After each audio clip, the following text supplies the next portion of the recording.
Welcome to फौजियाज़ tips. कैसे हैं आप लोग सब? उम्मीद करती हूँ अल्लाह ताला के हिफ्ज़ व अमान में होंगे, खैर व आफ़ियत से होंगे। जी हाँ, आज फिर एक नई वीडियो के साथ, एक नई टिप के साथ आपकी खिदमत में हाज़िर हूँ। बनाने लगे हैं क्या, बालों से मुतल्लिक एक ऐसी रेमेडी जो आपके बालों के तमाम मसाइल को हल कर देगी।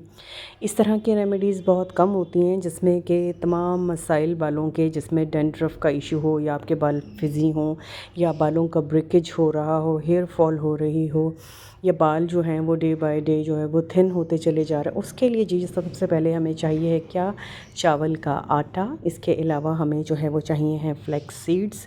ओमेगा 3 से भरपूर, विटामिन ई से भरपूर, बालों की स्ट्रेंथ को बढ़ाते हैं, हेयर फॉल को भी कंट्रोल करते हैं। इसके अलावा हमें एलोवेरा चाहिए, जो कि एलोवेरा है हेयर डैंड्रफ को कंट्रोल करता है, हेयर ग्रोथ को बढ़ाता है। इसके अलावा हमें हनी चाहिए है। हनी जो है वो बालों को स्मूथ और शाइनी करेगा। अगर आपके बाल कर्ली हैं, डल हैं, तो उन्हें जो है वो रोकेगा, उनको जो है वो इम्प्रूव करेगा, उनके टेक्सचर को इम्प्रूव करेगा। सबसे पहले जी हम एलोवेरा जो प्लांट है वो हमने उसका एक पीस लिया और उसके कॉर्नर्स को हमने कट कर लिया। एलोवेरा को जब भी इस्तेमाल करें, कोशिश करें कि इसको जो है वो तकरीबन पानी के अंदर जो है 2 से 3 घंटे तक उल्टा करके रख दीजिए, जहाँ से इसका रूट एरिया होता है वहाँ से ये है, इसमें से एक येलो कलर का लिक्विड निकलता है, वो निकल जाएगा। उसके बाद आप इसे इस्तेमाल कीजिए। ठीक है, मैंने इसका पतला सा जो है वो इसके ऊपर का जो छिलका था वो उतारा ताकि मुझे इसके जेल जो है वो निकालने में आसानी हो। अब जनाब मैं इसका जेल निकालूंगी। जेल निकालने का सबसे बेहतरीन और आसान तरीका है कि जी आप एक फोक से उसे अच्छे तरीके से जो है वो, जिस तरह से मैं आपके सामने कर रही हूँ इस तरीके से करेंगे तो सारे का सारा जो उसके ऊपर का जो जितना भी जेल है वो रिमूव होना शुरू हो जाएगा और एक प्लेट में हम उसको सारा निकाल लेंगे। मैं बालों की छोटी स्ट्रेंथ के हिसाब से बना रही हूँ, लेकिन अगर आपके बालों की स्ट्रेंथ ज़्यादा है तो आपने पीस थोड़ा बड़ा ले लेना है उसी हिसाब से, क्योंकि ये फुल बालों में जो है वो अप्लाई किया जाने वाला है। इवन आप अपने रूट्स में भी अप्लाई करेंगे। ठीक है, सारे के सारे पीस में से हमने जेल को रिमूव कर लेना है अच्छे तरीके से। जब सारे का सारा जेल रिमूव हो जाएगा तो फिर मैं इसे एक बॉल में ट्रांसफ़र कर दूँगी और इसके बाद आपको मैंने बताना है कि आगे हमने क्या करना है, इसके बाकी स्टेप्स जो हैं वो क्या हैं। हफ्ते में 2 बार ये रेमेडी इस्तेमाल की जाएगी और इसके अलावा जो है तकरीबन आधे घंटे तक आपने इसे अपने बालों पर अप्लाई करना है। ठीक है जनाब, ये हमारे सामने जेल जो है वो सारे का सारा जो है वो मैंने अच्छे तरीके से रिमूव कर लिया।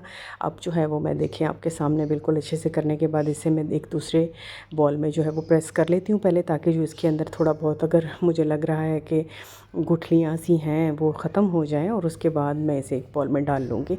ठीक है, नेक्स्ट स्टेप में हमने जो है वो फिर आगे किचन में चलना है। आप मेरे साथ किचन में चलिएगा, देखते हैं कि हमने आगे क्या चीज़ करनी है और किस तरह से इसको मज़ीद इस रेमेडी को जो है वो कंप्लीट करना है। ठीक है जी, चलें जी, ये मैंने इसके अंदर शिफ्ट कर लिया सारे का सारा जितना भी जल था मेरे पास। अब एक पैन में 1 गिलास पानी का हमने डाला और इसमें 2 चम्मच जो है वो मैं फ्लैक्स सीड्स के ऐड कर दूँगी जो हमने लिए थे।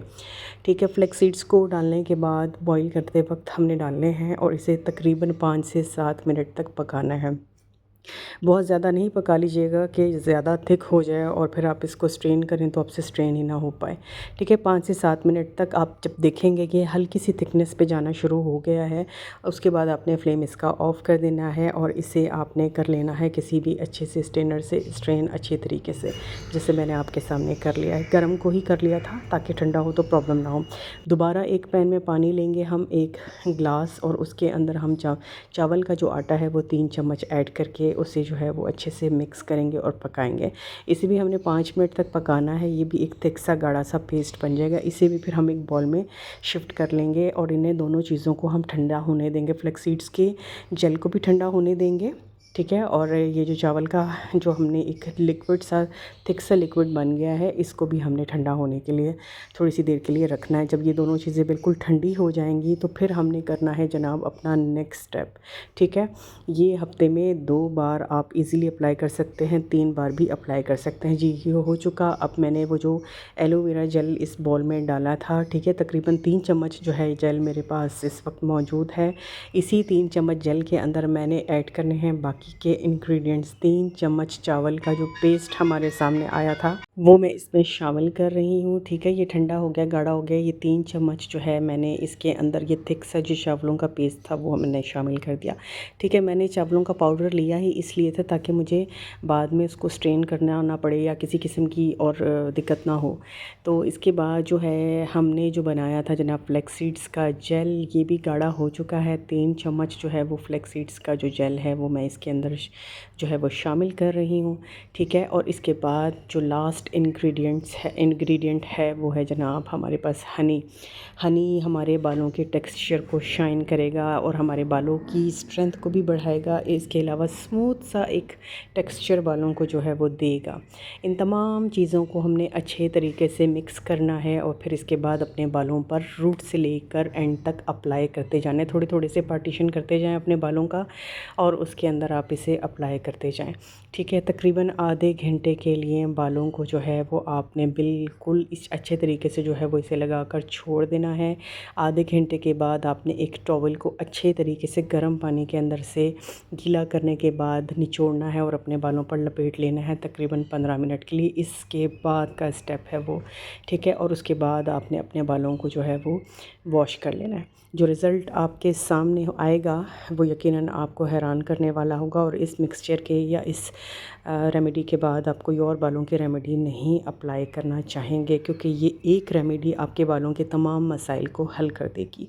इंशाल्लाह इस तरह की अच्छी सी रेमेडीज़ लेकर फिर आऊँगी। मैं आपको अपने हाथ पर थोड़ा सा अप्लाई करके दिखा रही हूँ, लेकिन आपने इसको अपने बालों पर इस तरीके से अप्लाई करना है। ठीक है, सिरे से लेकर एंड तक आपने इसे अप्लाई करना है अच्छे तरीके से। ठीक है, सो इसी तरह की अच्छी रेमेडीज़ आपके लिए मैं फिर भी दोबारा भी लेकर आती रहूँगी इंशाल्लाह। आपको उम्मीद करती हूँ आज की मेरी ये टिप भी बहुत पसंद आई होगी। ट्राई कीजिएगा, मुझे कमेंट कीजिएगा, फ़ीडबैक दीजिएगा। इंशाल्लाह दोबारा आपकी खिदमत में हाज़िर होंगी। तब तक के लिए इजाज़त दें। अल्लाह हाफ़िज़।